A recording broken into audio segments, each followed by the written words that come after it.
ప్రభు నామానికి మహిమ కలుగును గాక. చేరివచ్చిన సహోదరులు సహోదరులు అందరికీ పేరు పేరున, విశేషంగా జడ్పీ కాలనీలో ఉన్న ఎబెనెజర్ ప్రార్థన మందిరంలో కూడుకునే సంఘానికి, సంఘ పెద్దలు సుభూషణం గారు, మోజస్ గారు, దైవ సేవకులు రత్నాకర్ గారు, వారి కుటుంబాలు, ఇంకా వారితో సహకరిస్తున్న సతీష్ బ్రదర్, దాస్ బ్రదర్, దేవసాన్ గారు మొదలైన అందరికీ పేరు పేరున ప్రేమ వందనాలు, కృతజ్ఞతలు తెలియజేస్తున్నాను. ప్రభు అయిన యేసుక్రీస్తు రానయ్య ఉన్నాడని, ఆయన రాకముందుగా సంఘాలకు ఆయన ఉత్తరాలు రాశాడని, అది ప్రభువును తగిన రీతిగా ఎదుర్కోవడానికి నువ్వు సిద్ధమా అనే పాట మోజస్ గారు ఇప్పుడు పాడి వినిపించారు. మీరు సిద్ధమా అని నా మనసులో పెద్ద ప్రశ్న ఉన్నది. చిరంజీవి గారు రాజమండ్రి నుండి వచ్చి చక్కని వర్తమానం మనకు అందించారు. యుధ పత్రిక, కొరింథీ పత్రిక దాదాపు ఆధారం కాబోలు. నేను ప్రారంభంలో లేను. మరి ప్రియులు నెల్సన్ థామస్ గారు బాంబే నుండి వచ్చి మనకి చక్కగా ప్రభు రాకముందు సంఘాలకు ఆయన పంపించిన చివరి సందేశాలు అన్నీ మనకి అందించడానికి వారు సిద్ధంగా ఉన్నారు. చక్కని వర్తమానాలు, మనం ప్రకటన గ్రంథాన్ని రకరకాలుగా బోధించేవారు చాలామంది ఉన్నారు. అయితే మనకు, మన సంఘాలకు అన్వయించి వారు అందిస్తున్నారు. 5 ముఖ్యమైన విషయాలు మనం జ్ఞాపకించుకుని మరికొద్ది సమయం, ఇది వేసవి కాలం, చలికాలం కాదు, వేసవి కాలం. అందులో 2026లో వేసవి తీవ్రత చాలా విశేషంగా ఉంది. కనుక ఈ మధ్యకు రావడానికి సంతోషమే, కానీ ప్రయాణాలు చేయడం, ఎండలు తట్టుకోవడం, ఇంకా అనేకమైన ఒత్తిడులు ఉన్నాయి. వాటి మధ్య సాగడం కష్టంగానే ఉన్నది. కానీ సంఘస్థులు, మీరు ఇక్కడ ఒక్క సంఘమే కాదు, నెల్లూరు 2 జిల్లాల్లో ఉన్న అన్ని సంఘాలు, మన సహవాసంలో ఉన్న సంఘాలు అల్పులమైన మా కొరకు ప్రార్థిస్తున్నందున మీకు ప్రత్యేకమైన కృతజ్ఞతలు తెలియజేస్తున్నాం. దేవుని వాక్యాన్ని మనం చదువుకుందాం. దేవుని దాసులు ఆయా విషయాలు మనకు బోధిస్తూ నేర్పిస్తూ ఉండగా వారికి సహాయకరంగా పాత నిబంధనల నుండి మనం చదువుకొని మన కాలంలో ప్రభువు మనకు చూపించే ఆత్మ సంబంధమైన నాయకత్వానికి సంబంధించిన విషయాలు 2 దినాల మీతో పంచుకోవాలని నేను ఆశిస్తున్నాను. సహాయకరంగా సంఖ్యాకాండం 27వ అధ్యాయంలో కొన్ని వచనాలు నేనే చదువుతాను. వాక్య పరిచర్యలో నాకు కావలసిన వచనాలు సహోదరులు తేటగా చదవగల వారు ఉన్నారు మీ మధ్య. ఒక మౌత్ దగ్గర పెట్టుకుని చదివి సహాయం చేయాలని మనం చేస్తున్నాం.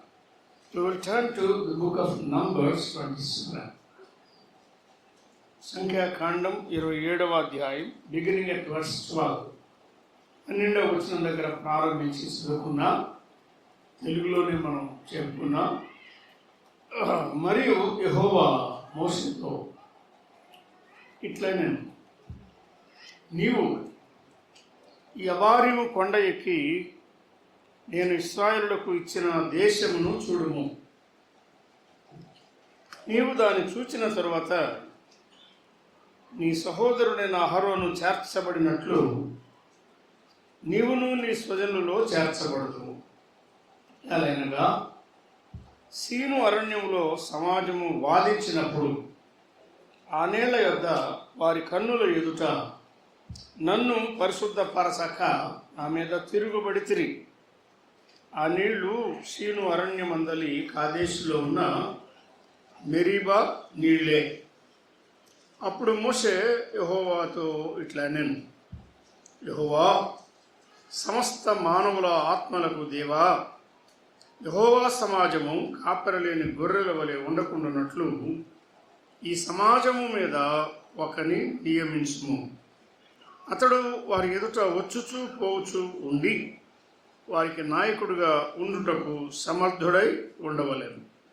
అందుకు యెహోవా మోషేతో ఇట్లా, నేను నూను కుమారుడైన యెహోషువ ఆత్మను పొందినవాడు.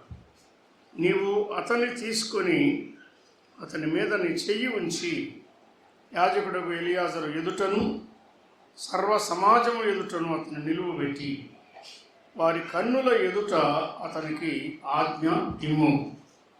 ఇశ్రాయేలుల సర్వ సమాజము అతని మాట వినున్నట్లు అతని మీద నీ ఘనతలో కొంత ఉంచుము. యాజకుడైన ఎలియాజరు ఎదుట అతడు నిలువగా అతడు యెహోవా సన్నిధిని ఊరీము తీర్పు వలన అతని కొరకు విచారింపవలెను. అతడును అతనితో కూడా ఇశ్రాయేలులందరూ అనగా సర్వ సమాజము అతని మాట చొప్పున తమ సమస్త కార్యములను జరుపుతుండవలెను. యెహోవా మోషేకు ఆజ్ఞాపించినట్లు అతడు చేసెను. అతడు యెహోషువను తీసుకొని యాజకుడైన ఎలియాజరు ఎదుటను సర్వ సమాజము ఎదుటను అతను నిలువబెట్టి అతని మీద తన చేతులుంచి యెహోవా మోషే ద్వారా ఆజ్ఞాపించినట్లు అతనికి ఆజ్ఞ ఇచ్చాడు. చదవబడిన చిన్న వాక్య భాగం ప్రభువే మన కొరకు జీవించుగాక. ప్రభువునందున్న ప్రియమైన సహోదరి సహోదరులారా, సంఖ్యాకాండం 27వ అధ్యాయం 12వ వచనం దగ్గర ప్రారంభించి 23 వరకు చదువుకున్న ఈ వాక్య భాగంలో పరలోకపు తండ్రి అయిన యెహోవా ఆయన ఇశ్రాయేలు సమాజాన్ని దాదాపు 40 సంవత్సరాలు సమర్థవంతంగా నడిపించిన దైవజనుడు మోషేకు విభ్రాంతి కలిగించే ఒక వాస్తవాన్ని చెప్పాడు. మోషే, నీ అన్న చేర్చబడినట్లుగా, అంటే అహరోను సోదరులతో చేర్చబడ్డాడు. ఇంకా మనం బ్రాకెట్లో చెప్పుకోవాలంటే నీ అక్క కూడా చేర్చబడినట్లుగా నీవు కూడా చేర్చబడబోతున్నావు అన్నాడు. అది షాకింగ్ న్యూస్ అంట.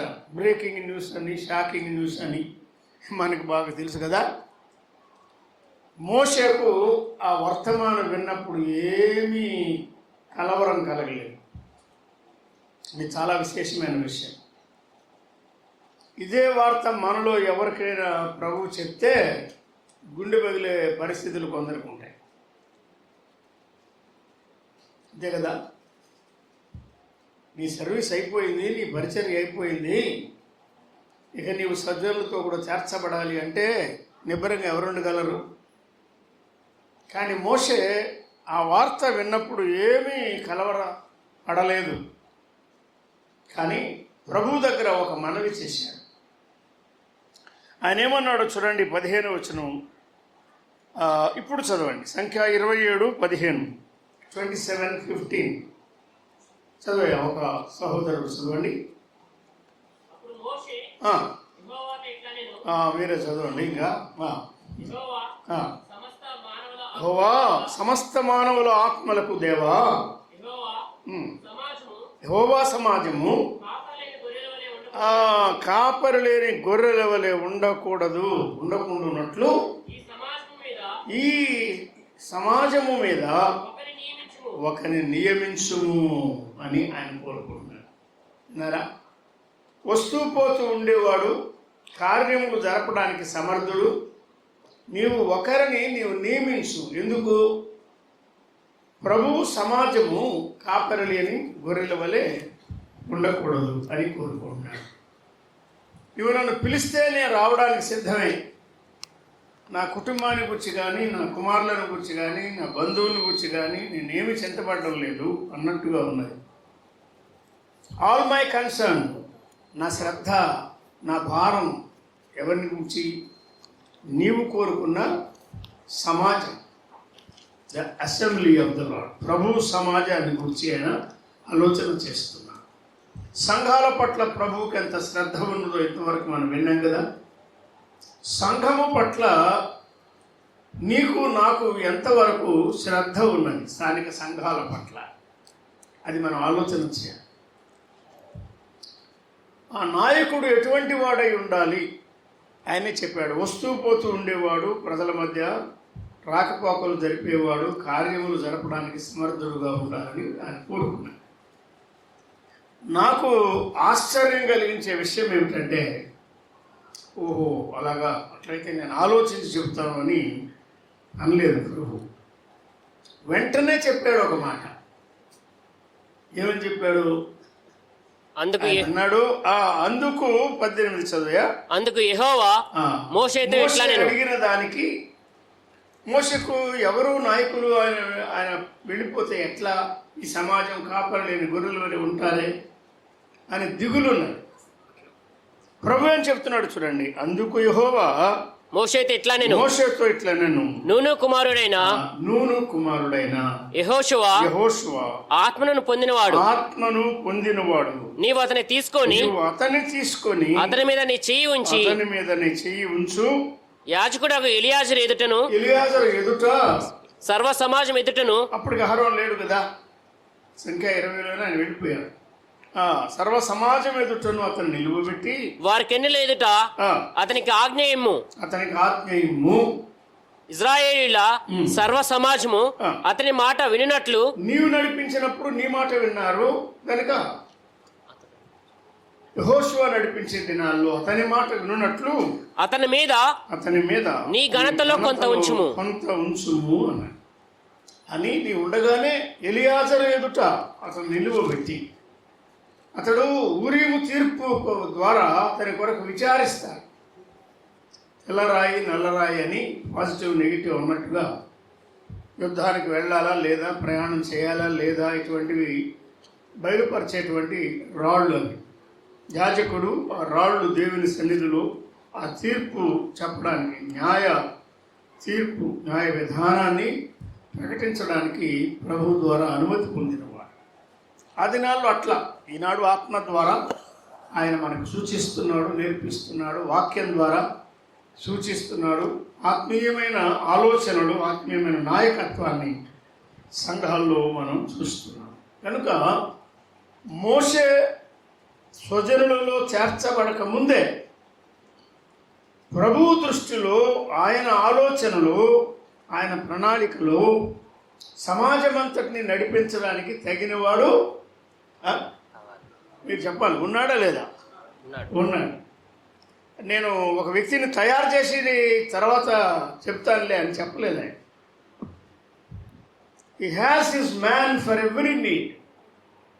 ప్రభు కార్యాలు జరగడానికి ప్రతి స్థలంలో, ప్రతి సంఘములో, ప్రతి సమయములో ఆయన కార్యాలు చేయడానికి తగినవారు. దీన్ని ఏమంటారంటే సెకండ్ లైన్ ఆఫ్ లీడర్షిప్.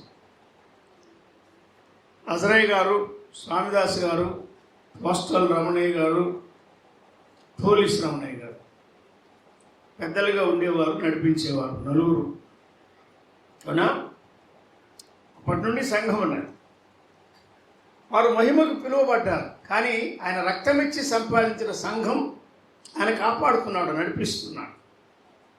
ప్రతి కాలంలో నడిపించగలిగిన, సేవ చేయగలిగిన, పరిచర్య చేయగలిగిన వ్యక్తులను ఆయన లేపుతూ ఉంటాడు. ఆత్మ ద్వారా తయారు చేస్తాడు. సంఘమంతరికి తేటగా ఆయన చూపిస్తాడు. మనం ఎవరిని నియమించడం కాదు, ఆయన ఎవరిని చూపిస్తున్నాడో, ఆయన ఎవరిని లేపి సిద్ధపరిచాడో వారిని మనము గుర్తించడం, అది మాత్రమే మనం చేసే పని. దేవుని ఆత్మ ద్వారా అటువంటి పరిచర్య మనం చేయడానికి ప్రభు మనకు నేర్పిస్తుంది. మోషే వెళ్ళిపోగా లోటు రాలేదు. మోషే ఉన్న దినాల్లో ఆయనకు ఇచ్చిన పని ఆయన ఒక్కడే చేయడానికి కష్టంగా ఉన్నది. ఆయనే చెప్పాడు. సంఖ్య 11 ఒకసారి ఆయాసపడి చెప్పాడు. ఇంకా వాక్య భాగాల్లో మనం చూస్తున్నాం. 70 మంది పెద్దలను ఆయన ఏర్పాటు చేయమన్నాడు. 70 మంది పెద్దలు ఆ లక్షలాది ఇశ్రాయేలు జనాంగానికి పెద్దలుగా ఉంటే వారు ఎలా నడిపించారో కష్టతరమైనది. 50 మందికి ఒకనిగా, 100 మందికి ఒకనిగా, వారిపైన కూడా నడిపించేవారుగా, తీర్పు తెచ్చేవారుగా, మీ వివాదములు వాటన్నిటిని పరిష్కరించేవారుగా మీకు నాయకులు ఉండాలి. నేను ఒక్కడనే మీ భారాన్ని, మీ వివాదాన్ని నేను భరించలేను. I cannot do it all alone. నేను ఒక్కడనే ఈ పని చేయలేను అని మోషే ఒప్పుకున్నాడు. మా స్థానిక సంఘంలో 3 పెద్దలు ఉండేవారు. ఒక కాలంలో వారు 3 ప్రభు దగ్గరికి వెళ్ళిపోయారు, చేర్చబడ్డారు. మరొక కాలంలో వారు వెళ్ళకముందే 4 పెద్దలు ఏర్పాటు చేయబడ్డారు. వారు ఉండి ఉండి ఉండి ఈ సంవత్సరంలోనే మొదటి నెలలో మిగిలిపోయిన ఒక సహోదరుడు, సంఘ పెద్ద, ఆయన ప్రభు దగ్గరికి చేర్చబడ్డారు. కానీ వారు వెళ్ళిన 7 పరిచారకులు ఒక సంఘంలో ఉన్నారు. వారి పనులు, వారి బాధ్యతలు వారికి తేటగా తెలుసు. మరొక సంఘములో, అంటే బెరాక బేతని 2 సంఘాలుగా మేము పనిచేస్తాం. ఇదిగాక కనపర్తిలో మరొక చిన్న సంఘం ఉన్నది. ఆ 3 గాక ఇందిరానగర్లో మరొక సంఘం, ఒక సహోదరుడు దేవుని సేవ చేస్తూ పనిచేస్తున్నారు, బాధ్యతలు వహించి పనిచేస్తున్నారు. అంటే అర్థం ఏమిటి? ప్రతి స్థలంలో, ప్రతి సమయంలో సంఘములో సేవ చేయడానికి, ప్రభు కార్యాలు జరిగించడానికి ప్రభువు తగిన వారిని చూపిస్తూ ఉంటాడు, లేపుతూ ఉంటాడు. మనం గుర్తించాలి, వారికి అవకాశాన్ని కలిగించి మనం వారితో కలిసి పనిచేయాలి. మనం అందరం తప్పులు చేస్తాం. మనం అందరం చేసేవన్నీ ఒప్పులు కాదు, పప్పు చేయడం కాదు, తప్పు చేస్తాం. అవునా? కానీ అందుకు పరిచర్య చేయగలవారు, నడిపించగలవారు, వాక్యం అందించగలవారు, అలానే కార్యక్రమం చేయగలవారు. ప్రభువు ఎవరికి ఏ సామర్థ్యాన్ని, వరాన్ని ఇస్తున్నాడో వారిని గుర్తించకపోవడము మనము సంఘానికి నష్టం కలిగించడం. ఏ సంఘమైనా కానీ, నేను ఎబ్రేజర్ సంఘాన్ని గురించి చెప్పడం లేదు. సంఘం అంటే సంఘమే ఎక్కడే. అది దేవుని ఆత్మ ద్వారా నడిపించబడాలి. అని రక్తమిచ్చి సంపాదించిన సంఘం. కనుక ఈ సమయాల్లో మనము ప్రభువు ఎవరిని కోరుకుంటున్నాడు, ఎవరిని ఏర్పాటు చేస్తున్నాడు, వారి జీవితం ఎలా ఉన్నది, వారి యోగ్యత ఎలా ఉన్నది, అది ముఖ్యంగా మనం ఆలోచన చేయబోతున్నాం, లేక జ్ఞాపకం చేసుకోబోతున్నాం. మరా ఎందుకు మనం విన్నమే ఊరకే వాక్యం విని వెళ్ళిపోవడం కాదు, దానిని జాగ్రత్తగా ఆలోచించడానికి, మన కాలంలో వాటిని మనము అమలు చేయడానికి ప్రభువు మన ఎదుటికి తీసుకున్నాడు. మా స్థానిక సంఘాల విషయంలో కూడా మేము ఎన్ని స్థలాలకు వెళ్ళినా కడపలో ఉన్న సంఘాల పట్ల మాకు ఎక్కువ బాధ్యత ఉన్నది. కనుక దాని కొరకు ఎక్కువ ప్రార్థిస్తూ ఆలోచిస్తూ ఉంటాం. ప్రతి నెల కూడుకొని 2 సంఘాల్లో ఉన్న పరిచారకులు, సేవకులు కూడుకొని మేము ప్రార్థన చేస్తాం. తర్వాత సేవ ఎలా జరుగుతున్నదో రివ్యూ చేసుకుంటాం. ఆ తర్వాత ఏమేమి చేయాలి, ఎలా చేయాలి, ఎవరి ద్వారా ఏ కార్యక్రమాలు సంఘానికి సహాయకరంగా ఉంటాయి, అలా చేయడానికి మేము అందరం ఏకీభవించి ముందుకు సాగుతూ ఉంటాం. మీరు కూడా అలాగే చేస్తున్నారని నేను నమ్ముతున్నాను. ఇక్కడ మోషే చక్కగా నడిపించే నాయకుడు, ఆయన పిలువబడక ఉందే, ఆయన వెళ్ళిపోగానే ఇక్కడ లోటు కనబడకుండా సిద్ధపరచబడిన ఒక నాయకుడు కనబడుతున్నాడు. సిద్ధపరచబడిన నాయకుడు. ప్రభు ఏం చెప్పాడో చూడండి. నీవు అబారీము కొండ ఎక్కి ఇశ్రాయేలుకి ఇచ్చిన దేశాన్ని చూడు అన్నాడు. అబారీము కొండ అని ఒక చోట చెప్పాడు, నెబో కొండ అని ఒక చోట చెప్పాడు, పిస్గా కొండ అని ఒక చోట చెప్పాడు. ఎక్కడ చెప్పినా కొండ. కనుక ఆ కొండలు కొండలు కొండలు లోయలు కలిగినటువంటి దేశాన్ని అబ్రహాము సంతానానికి ఇస్తాను ఆయన వాగ్దానం చేశాడు కదా. ఆదికాండం 15లోనే అబ్రహాముకు ఆ దేశం అంతా ఎలా ఉంటుందో అవుట్లైన్గా చూపించాడు ఆయన. మొత్తం వివరాలు లేవు కానీ టూకీగా క్లుప్తంగా చెప్పారు. ఆ దేశమే మోషే వెళ్ళిపోయిన తర్వాత యెహోషువ 7 సంవత్సరాలుగా అక్కడ ఉన్న 7 జాతుల వారితో యుద్ధాలు చేసి జయం పొంది ఆ దేశమును వారికి ప్రభు కృప చేత చెట్ల వారిగా వంతుల ప్రకారం పంచిపెట్టి 2.5 గోత్రాల వారు మోషే కాలంలోనే కోరుకున్న దేశం యోర్దాను నదికి దాటకముందే ఉన్నటువంటి దేశం, యువతల ఉన్నదే. మాకు యువతల దొరికింది, మేము అవతలకి రాము అన్నారు. ఇద్దరిని దొరికాను, అద్దరికి రాము. మాకు మందలు ఉన్నాయి, ఎవరికి లేవు. ఏమండి, ఇశ్రాయేలు 12 గోత్రాల్లో మందలు లేని గోత్రం ఏది చెప్పండి? పశువులు లేని గోత్రం ఏదైనా ఉందా? నేను చదువుకున్న బైబిల్లో 12 గోత్రాల వారికి పశువులు ఉన్నాయి, కానీ వీరికే పశువులు ఉన్నట్టుగా వారు మాట్లాడుతున్నారు. వారి భయం ఏమిటంటే, ఇక్కడ గడ్డి ఉంది, మాకు పశువులు ఉన్నాయి. పశువులు ముఖ్యం, గడ్డి ముఖ్యం, మా ఆత్మలు ముఖ్యం కాదు. ఇది కొంతమంది ఆలోచన. పశువులు, పిల్లలు, ఇల్లు, ఇంకా ఈ లోక సంబంధమైనటువంటి జీవన వ్యవహారాలు, వాటితో దైవభక్తిలో స్థిరపడకుండా, ఎదగకుండా, ప్రభువుకు సమీపంగా ఉండకుండా విశ్వాసులమైన మనము కొంత నష్టపోతూ ఉంటాం. కుటుంబ పోషణ కొరకు ఒక వృత్తి కానీ, ఒక ఉద్యోగం కానీ, ఒక పని కానీ మంచిదే, కానీ అదే జీవితం కాదు. దాంతోపాటు మనం ఏం చేయాలి? ప్రభువుకు సమీపంగా ఉండాలి. ప్రభువు చూపిస్తున్నాడు, నీవు అబారేము కొండ ఎక్కి ప్రభువు చూపించిన దేశం అంతా మోసే చూశాడు. అవునా? పిస్కా కొండ ఎక్కు, అదే కొండ. ఒక ప్రక్క అబారేము, ఒక ప్రక్క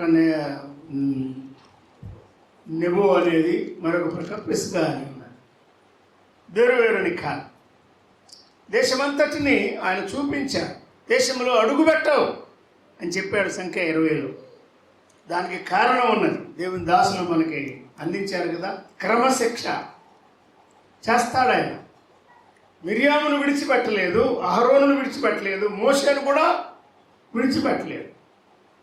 నాదాబు, అబీహు వారిని మాత్రమే కాదు, కోరహుతో పాటు తిరుగుబాటు చేసిన 4 నాయకులు, వారితో ఏకీవించిన 250 మంది మాత్రమే కాదు, ప్రభు ఏర్పరచిన నాయకులు మోషే, అహరోనులు వ్యతిరేకంగా తిరుగుబాటు చేసిన అందరిపైన ఆయన క్రమశిక్షణ చేశాడు.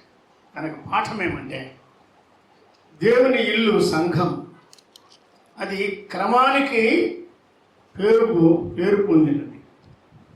దేవుని ఇంటి క్రమాన్ని మనం ఎరిగి దాన్ని కాపాడాలి.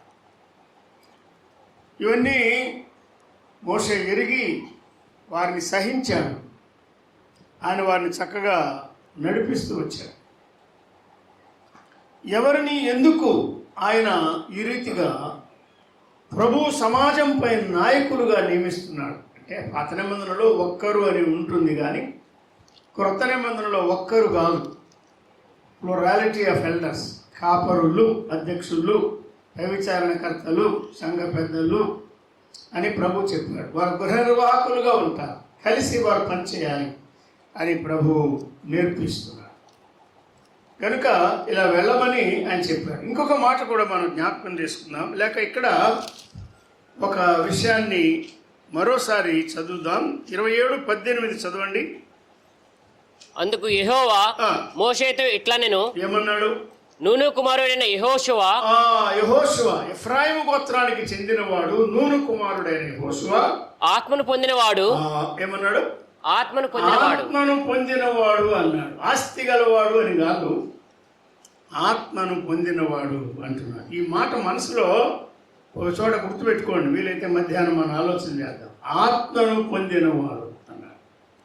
హితోపదేశకాండం 34వ అధ్యాయంలో దేశాన్ని చూపించిన యెహోవా ఆయన వెళ్ళిపోకముందు, స్వజనులతో చేర్చబడకముందు తృప్తిగా దేశమంతటిని కన్నులారా చూచి ఆనందించి సంతోషించి ప్రభువును ఆరాధించి, చాలు చాలు చాలు చాలు చాలు ప్రభువా, ఈ తిరుగుబాటు చేసే జనాంగానికి ఇంత మంచి దేశాన్ని, ఈ రమ్యమైన దేశాన్ని, ఈ ఫలభరితమైన దేశాన్ని, నీ కనుదృష్టి ఉన్న దేశాన్ని, సంవత్సరాది మొదలు సంవత్సరాంతం వరకు ఆయన కనుదృష్టి దాని మీద ఉంటుంది కదా, ఇవ్వబోతున్నావో ప్రభువా, ఏమని నిన్ను స్తుతించగలను? చాలు ప్రభువా, చాలు చాలు చాలు. చేర్చమని అడిగాను, కానీ చేర్చనన్నావు. You are right, I am wrong అని ఒప్పుకున్నాడు మోషే. అన్నారా, ప్రభువా నీవే న్యాయవంతుడు, నన్ను చేర్చకపోవడమే కరెక్ట్, ఐ ఆమ్ రాంగ్. ఆ మస్సా దినమందు నేను తప్పిపోయాను, నా అన్నతో కూడా. ఆ మెరీబా నీళ్ల యొద్ద నేను తప్పిపోయాను. అవి రాశాడు, కీర్తన గ్రంథంలో రాశాడు, 95వ కీర్తనలో చెప్పాడు, మళ్ళీ హెబ్రీ పత్రికలో చెప్తున్నాడు. ఇంకా అక్కడక్కడ దాని ప్రస్తావన ఉన్నది. చిన్న చిన్న విషయాలే కావచ్చు కానీ ఎఫెసులో లోపాలు, స్మరణలో లోపాలు, బెరకములో లోపాలు, ప్రతి సంఘంలో లోపాలు, కడప సంఘంలో లోపాలు లేని సంఘమే లేదు, లోపాలు లేని సేవకులు లేరు, లోపాలు లేని పెద్దలు లేరు. ఏం చేయాలి? మనం గ్రహించాలి, ఒప్పుకోవాలి, దిద్దుకోవాలి, సరిచేసుకోవాలి, పునరుద్ధరించబడాలి. అప్పుడు ప్రభువుకు ప్రీతికరమైన సేవ చేయగలం. ప్రభువుకు ప్రీతికరమైన జీవితం ఉంటే ప్రభువుకు ప్రీతికరమైన సేవ చేయడానికి ప్రభు మనకు సహాయం చేస్తారు. 34వ అధ్యాయం ఆ దేశమంతా ప్రభు చూపించిన తరువాత ఏం జరిగిందో మనం చదువుకుందాం. 9వ వచనం 34 ఇక్కడ ద్వితీయోపదేశకాండం చదువయ్యా. మోషే తన చేతులను నూనె, సంఖ్య 27 కూడా అదే చెప్పాడు కదా. మోషే తన చేతులను నూను కుమారుడైన యెహోషువ మీద ఉంచి ఉండెను గనుక అతడు జ్ఞానాత్మ పూర్ణుడాయను అని రాయబడింది. ఆత్మను పొందినవాడు సంఖ్య 27లో చెప్పాడు. ఇక్కడేం చెప్తున్నాడు? అదే సందర్భం, జ్ఞానాత్మ పూర్ణుడు అన్నాడు. కాబట్టి ఒక చిన్న సత్యము ఇక్కడ మనం అర్థం చేసుకుంటే చాలు. అదే మన పాఠం, అదే మన సందేశం. సంఘాలను నడిపించాలంటే, ప్రభు పిల్లల మధ్య సేవ చేయాలంటే, పరిచర్య చేయాలంటే ప్రాముఖ్యమైన లక్షణం ఏమిటి? ఆత్మను పొంది ఆత్మ పూర్ణత కలిగి ఉండడం. ఆత్మ పూర్ణతలో, ఆత్మ బలములో, ఆత్మశక్తితో, ఆత్మ నడిపింపుతో సేవ చేయడం, అది ముఖ్యమైనది. కనుక నీవు ప్రభు చేతిలో వాడబడుతున్నాం, ప్రభు కృపాది. అయితే ఎంతవరకు మనము ఆత్మ ద్వారా పనిచేస్తున్నాం, ఆత్మను పొంది ఆత్మ నడిపింపుతో, ఆత్మ ఆలోచనతో, ఆత్మ స్వాతంత్ర్యముతో ఎంతవరకు మనం పనిచేస్తున్నాం? లేక లోకానుసారంగా చేస్తున్నామా, జ్ఞానానుసారంగా చేస్తున్నామా, శరీరానుసారంగా చేస్తున్నామా? అది మనం ఆలోచించుకోవాలి. దీనికి దానికి చాలా తేడా.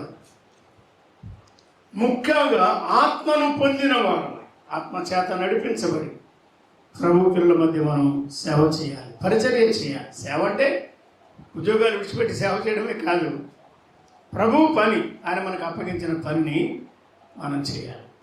యెహోషువ దాని కొరకు చక్కగా సిద్ధపరచబడ్డాడు. ఆయన దాని కొరకు చక్కగా సిద్ధపరచబడ్డాడు. నిర్గమకాండం 17వ అధ్యాయం చూడండి. నిర్గమకాండం 17వ అధ్యాయంలో రామశేషు నుండి బయలుదేరి ప్రయాణం చేస్తూ సాగిపోతున్న ఇశ్రాయేలు ప్రజలు అమాలేకీయులను ఎదుర్కొన్న సంగతి నిర్గమకాండం 17వ అధ్యాయంలో చెప్పారు. అక్కడ 13వ వచనం మనం చదువుకుందాం. ఇదొక సన్నివేశం, ఒక సందర్భం. రెఫిదీములో వారు పొందినటువంటి అనుభవాన్ని ఆయన చెప్తున్నాడు. అక్కడ ప్రారంభించాడు. ఆ యవనస్తుని జీవితాన్ని మనకు అందిస్తున్నాడు. అవునా? చదవండి 13వ వచనం. అట్లు యెహోషువ, అట్లు అంటే ఆ పై వివరాలు ఉన్నాయి అక్కడ. అట్లు యెహోషువ కత్తివాడి చేత పనిచేసేవాడు. ఖడ్గం దాన్ని ఎలా ఉపయోగించాలో ఎరిగినవాడు, సాధన చేశాడు. యుద్ధ వీరుడు యెహోషువ. కాలేబు కూడా అంతే, యుద్ధ వీరుడు. 6 లక్షల వీరులున్నారు అని మనం నిర్గమకాండంలో చదువుతున్నాం. దాదాపు 20 లక్షల ప్రజలు ఉండొచ్చు, 6 లక్షల సైనికులు ఉన్నారు. ఈ సైనికులు యుద్ధ వీరులుగా ఉన్నారు. కత్తి వాడి చేత ఏం చేశాడైనా? అమాలేకు రాజును 13వ వచనం చూడండి. అమాలేకు రాజును అతని జనులను గెలిచెను. అమాలేకు రాజును గెలిచెను, అతని జనులను గెలిచెను అన్న. అమాలేకులను గెలిచిన వాడే ప్రభు పిల్లలను నడిపించడానికి తగినవాడు అని అందులో మనకు అర్థమవుతుంది. ఆత్మను పొందినవాడు సంఖ్య 27లో చెప్పాడు. జ్ఞానాత్మ పూర్ణుడు ఎక్కడ చెప్పాడు? ద్వితీయోపదేశకాండం 34లో చెప్పాడు. మరి ఇతడు అమాలేకు రాజును గెలిచిన వాడు అని చెప్తున్నాడు. అమాలేకీయులు, అనాకీయులు, నెఫీలులు వీరందరూ బలాత్కారులు, శరీరానుసారులు, శరీరానికి సూచన, కార్నల్ మైండెడ్, శరీరానుసారమైన మనస్సు గల వారు. గుర్తుపెట్టుకోండి, తర్వాత మనం ఆలోచించాలి. మనము ఆత్మ ద్వారా ఆత్మను పొందడమే కాదు, ఆత్మను పొంది ఉన్నాము, ఆత్మను మనం కలిగి ఉన్నాము. అయితే ఆత్మ చేత మనము నడిపించబడాలి. ఇప్పుడు నేను నిలబడినా, మీరు ఎవరు నిలబడినా, ఎవరు సాక్ష్యం ఇచ్చినా, ప్రార్థన చేసినా, పాట పాడినా, స్తుతులు చెల్లించినా, హెచ్చరించినా, మనం ఏ పరిచర్య చేసినా through the spirit of God, దేవుని ఆత్మ ద్వారా పనిచేసేవారు ప్రభువు కావాలి. అట్టి అనుభవాన్ని మనం నేర్చుకోవాలి. ఒకసారి రోమా పత్రిక 8వ అధ్యాయానికి రండి. తర్వాత మరలా మనం కొంచెం ఆలోచన చేద్దాం. ఎటువంటి వారిని ప్రభువు ఏర్పాటు చేసుకుంటున్నాడో మనం గమనించడానికి అది సహాయకరం. పాత నిబంధనలో ఉన్నవన్నీ వివరించడం అది నా ముఖ్యమైన ఆలోచన కాదు. రోమా పత్రిక 8వ అధ్యాయం 15వ వచనం నుండి చదవండి. 15.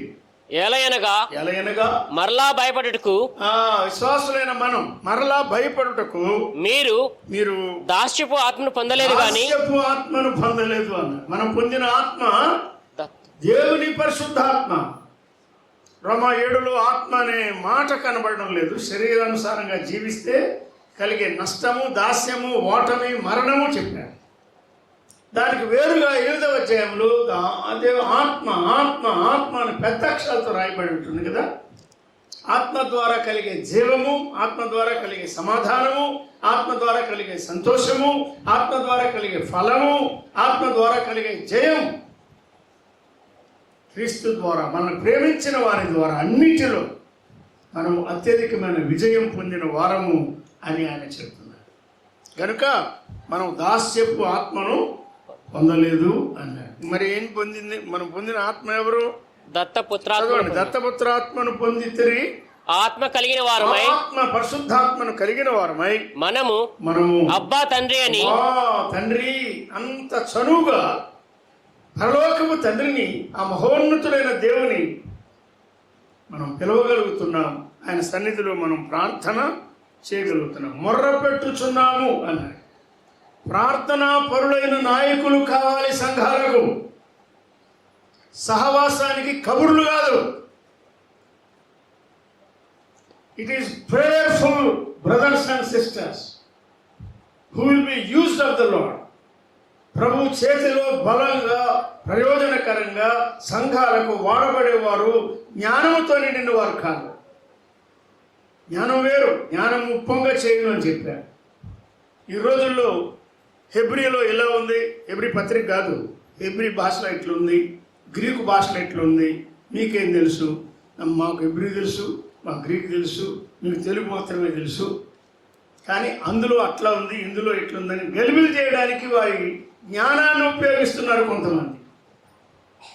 భక్తికి ప్రాధాన్యత, దేవుని ఆత్మకు ప్రాధాన్యత ఇవ్వడం మానుకొని శరీరాన్ని, లోకాన్ని, జ్ఞానాన్ని, పాండిత్యాన్ని ఉపయోగించి భేదాలు కలిగించడానికి పూనుకునేవారు. వారిని గమనించాలి. మనం మార్క్ దెమ్, కనిపెట్టండి అన్నాడు. అందరికీ 2 చేతులు ఎత్తి మనం స్వాగతం పలకూడదు. అంటే మనం చేర్చుకోవడం, ఉపయోగించుకోవడం కాదు. ఎవరు యోగ్యులు, ఎవరు సంఘానికి సహాయకం, కట్టిన పనిని పాడు చేసేవారిని గమనించాలి. విభిన్నమైన బోధలు తిమోతి పత్రికలో ఎప్పుడో రాసి పెట్టాడు. 2 పత్రికల్లో, తీతు పత్రికలో ఎన్ని పత్రికలు ఉన్నాయి చూడండి.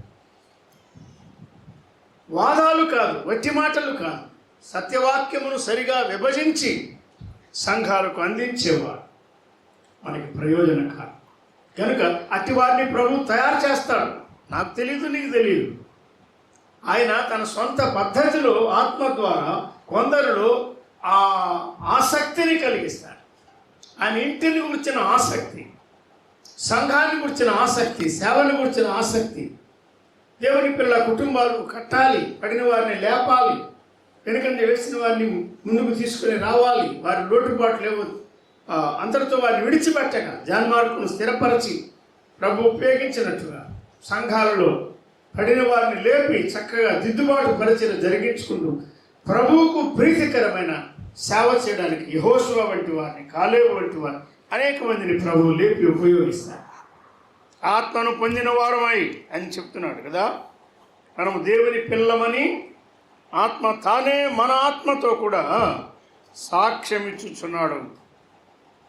కనుక ఆత్మ ద్వారా సాక్ష్యం ఇవ్వడం, ఆత్మ ద్వారా జీవించడం, ఆత్మ ద్వారా నడిపించబడ్డం, ఇటువంటి కొన్ని ప్రాముఖ్యమైన సత్యాలు క్రొత్త నిబంధనలో ఆయన మనకు నేర్పిస్తున్నాడు. మోషే వెళ్ళిపోకముందు ప్రభు తేటగా చెప్పాడు ఆయనకి. అది ఆల్ ఆఫ్ ఎ సడన్ ఒక యాక్సిడెంట్గా జరిగింది కాదు. మోషే, నీ అన్న చేర్చబడినట్లుగా నీవు కూడా నీ స్వజనులతో చేర్చబడతావు. అంటే మోషేకు తనకు కూర్చిన చింత ఏమీ లేదు. దేవుని సమాజం పట్ల ఎంత ప్రేమ గలవాడుగా, స్వార్థము లేనివాడుగా, నిస్వార్థంగా జీవించేవాడుగా ఉన్నాడో, నమ్మకమైన సేవ చేసి ఆయన ఇంటిలో, ఆ దేవుని ఇంటిలో నమ్మకమైన వాడు అనే సాక్ష్యం సంపాదించుకున్నాడు. అలాగే ఆయన వెళ్ళిపోకముందే ఆ స్థానంలో తగిన వ్యక్తిని ప్రభు తయారు చేస్తున్నాడు. ఆ వ్యక్తి ఎలా తయారు చేయబడ్డాడో ప్రభు ద్వారా, ప్రభు ఆత్మ ద్వారా. అంటే పతనమైన కాలంలో ఆత్మ వారిలో ఉండడం లేదు, ఒక పనిని బట్టి రావడం, ఉపయోగించుకోవడం, తర్వాత మళ్ళీ విడిచిపెట్టి వెళ్ళిపోవడం జరిగేది. అవన్నీ మనం వెలిగిన సత్యాలు. కనుక అతడు ఆత్మను పొందినవాడు అని ప్రభు చెప్తున్నాడు. మోషే ప్రభు మాట ప్రకారం ఆయన వెళ్ళిపోకముందు తన చేతులు యెహోషువ మీద పెట్టాడు. ఆయన చేతులు పెట్టడం ద్వారా అతడు జ్ఞానాత్మపూర్ణుడు కాలేదు. ప్రభు కోరుకున్నందువల్ల, ప్రభు చెప్పినట్టు మోసే చేయడం ద్వారా అతడు జ్ఞానాత్మ పూర్ణుడుగా ఉన్నట్టు మనకు కావాలి. ఒక వచనం చదువుకొని మనం ముగించుకుందాం. సంతోషమైన అపోస్తలుల కార్యముల గ్రంథం 6వ అధ్యాయానికి రండి. ప్రభు కార్యాలు చేయడానికి ప్రారంభ శతాబ్దములో ఆది సంఘములో నుండి ఆ క్రమం ఎలా ఉన్నదో మనం జ్ఞాపకం చేసుకుందాం.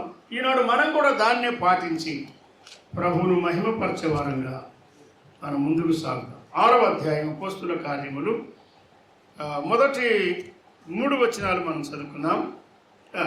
ఆ దినములలో శిష్యుల సంఖ్య విస్తరించుచున్నప్పుడు, ఆ సంఖ్య విస్తరించాలా? ఏ సంఖ్య? శిష్యుల సంఖ్య, శిష్యుల సంఖ్య, శిష్యురాండ్రు, ఈ సంఖ్య విస్తరించాలి. ఊరక గుంపులు చేయడం కాదు. దేవుని సంఘాన్ని ఏ రకంగానూ గుంపు చేయకూడదు. మన గుంపులు, ముఠాలు, వర్గాలు ఇవి అసలు సంఘాల్లో రాకూడదు. ప్రభువుకు చాలా దుఃఖం అటువంటి విషయాలు. మీరు పరిశుద్ధాత్మను దుఃఖపరచవద్దని రాష్ట్రాలు. మనము దేవుని ఆత్మ ద్వారా జీవించేవారమైతే సంఘమంతా ఒక్కటిగా ఉండి, శరీరముగా ఉండి ప్రభు మహిమ కొరకు మనం కలిసి పనిచేస్తాం. అవునా? ప్రారంభ సంఘములో, ఆది సంఘములో ఏమైంది? భాషాభేదాన్ని బట్టి అంధవిశ్వాసులే, అందరూ సువార్త అంగీకరించిన వారే, ప్రభు రక్తంతో కడగబడ్డారు, బాప్తిసం పొందారు, చేర్చబడిన 3000 మంది, ఇంకా 5000 మంది, రోజు రోజు రక్షణ పొందుతున్న వారు, చేర్చబడుతున్న వారు ఉన్నారు. అంత బాగుంది. ఆస్తులు కూడా మావి కాదు అని, తమలో ఎవడును తనకు కలిగినది తనది అని అనుకోలేదు అన్నాడు. నీ బైబిల్లో ఉందా మాట? ఈరోజు మనం ఏమనుకున్నాం, నాది నాది, వీలైతే నీది కూడా నాది. ఈ తత్వం ప్రభువుకి ఇష్టమైనది కాదు. సమర్పణ, త్యాగం అనేది ఉండాలి. ఒకరి ఎడల ఒకరు ప్రేమ కలిగి మనం జీవించాలి. ఆ విధవరాండ్ర పైన చిన్న చూపు చూశారు. చిన్న చూపు ప్రారంభమైంది, సడుగు ప్రారంభమైంది, సువార్త ప్రారంభమైంది, సంఘం ప్రారంభమైంది, విస్తరిస్తున్నది. ఇవి కూడా ప్రారంభమైంది. నేను అపోస్తలులు ఏం చేశారు? వెంటనే పరిష్కరించారు కదా. సమస్యలు ఉన్నప్పుడు వాటిని పరిష్కరించకుండా సేవ జరిగించడం, కూడికలు జరిగించడం, ర్యాలీలు, రిట్రీట్లు, కాన్ఫరెన్సులు, పోటీ కాన్ఫరెన్సులు, ఇటువంటి వాటి వల్ల ఉపయోగం. ప్రభువుకు మహిమ రాదు. We must see the hand of the Lord, the glory of the Lord. ప్రభు యొక్క హస్తం సేవలో మనం చూడగలగాలి. ఆయన మహిమ కొరకు మనం పనిచేయాలి. అది మనలో కనబడాలి. ఆ ప్రభావం మనలో ఉండాలి. ప్రతిసారి ఆయన మనం దర్శించాలని, మనల్ని దీవించాలని ఆయన ఇష్టపడుతున్నాడు. వెంటనే సమాజాన్ని వారు పిలిపించి ఏమన్నారు? మేము దేవుని వాక్యము ఫైనాన్సెస్ మెయింటైన్ చేయడం, బలం దగ్గర పరిచయం చేయడం, సొమ్ము సంబంధమైన పరిచర్య అంటే ఇంకా అసలు విడిచిపెట్టకూడనిది అని వారు భావించారు. వారేం చెప్పారు? మా పరిచర్య వాస్తవంగా ప్రార్థనలో ఉండాలి, వాక్య పరిచర్యలో ఉండాలి. దానికి బదులు ఇప్పుడు మేము చేస్తున్నటువంటి ఈ పరిచర్య ఇంతవరకు మేము జరిగించాం, కానీ ఇప్పుడు సణుగు వచ్చింది కనుక మీలో తగిన వారిని 7గురిని మీరు ఏర్పాటు చేసుకుని మాకు సూచించండి. మేము వారి కొరకు ప్రార్థన చేసి ఈ పరిచర్య ఇక మీద వారికి అప్పగిస్తాం. ఈ ప్రాక్టికల్ మినిస్ట్రీ ఎవరికి అప్పగిస్తాం? 7గురికి అప్పగిస్తామన్నారు. 1000 మందిలో 7గురికి ఎవరి పేర్లు చెప్పగలరు? చాలా కష్టం, కానీ చాలా తేలిగ్గా చెప్పారు వారు. ఎందుకు? దేవర్ ఈజీలీ రికగ్నైజబుల్. వారు తేటగా కనబడుతున్నాడు. స్టెఫను తన ఆత్మీయతను బట్టి, ఫిలిప్పు, ప్రోకోరు, నికానోరు, తీమోను, పర్మెనాసు, యూదుల మత ప్రవిష్టుడు నికోలాను, ఒకరి తర్వాత ఒకరు పేరు పేరు పేరు ఏమి తడువులాడకుండా చెప్పారు. వివాదాలకు అవకాశం లేదు. అక్కడ వారు చెప్పిన మాట ఏమిటంటే ఆత్మతోనూ, ఏమన్నాడు? ఆత్మతోనూ జ్ఞానముతో. అక్కడ కూడా ఏం చెప్తున్నాడు? దేవుని ఆత్మతో నిండిన వారు కావాలన్న. జ్ఞానానుసారులు కాదు, లోకానుసారులు కాదు, శరీరానుసారులు కాదు, ఆత్మతో నిండిన వారు, ఆత్మానుసారులు కావాలి. ఆత్మతోనూ జ్ఞానముతోనూ నిండుకుంది. సేవ ఎలా చేయాలో ఎరిగిన జ్ఞానం ప్రభు ద్వారా పొంది కార్యాలు చేసేవారు కావాలి. మీరు ఏర్పాటు చేస్తే మేము ప్రార్థన చేసి పరిచర్య వారికి అప్పగిస్తాం. ఇక మీద ప్రాక్టికల్ మినిస్ట్రీ ఏది మేము చేయం. మేము ప్రార్థనలో ఉంటాం, వాక్యంలో ఉంటాం. ప్రార్థన ముఖ్యం, వాక్యం ముఖ్యం, ఐక్యత ముఖ్యం, సంఘ విస్తరణ, అభివృద్ధి ముఖ్యం. తలలు వంచండి, ప్రార్థన చేద్దాం. ఈ విషయాలు ఇంకా కొంచెం ఆలోచించేద్దాం. లిటిల్ డీటెయిల్ ప్రార్థన చేద్దాం. స్తోత్రార్హుడా, మహిమగల దేవా, జడ్పీ కాలనీలో చాలా సంవత్సరాల కిందట ఒక చిన్న సాక్ష్యాన్ని మీరు ప్రారంభించారు, నేటి వరకు కాపాడుతున్నారు. ఈ దాసులు రత్నాకర్ను కూడా తీసుకుని వచ్చి ఇంకా సేవ విస్తరణ కొరకు పెద్దలతో కూడా భారం కలిగిన, చేతులు చాపే ప్రార్థించే సహోదరుల సహకారంతో సంఘాన్ని నడిపిస్తున్నారు. మీ దాసులను మా మధ్యకు వర్తమానంతో, శక్తితో నింపి తెచ్చారు. ఈ 3 దినాలు మహిమ పొందాలి, మమ్మల్ని దర్శించాలి.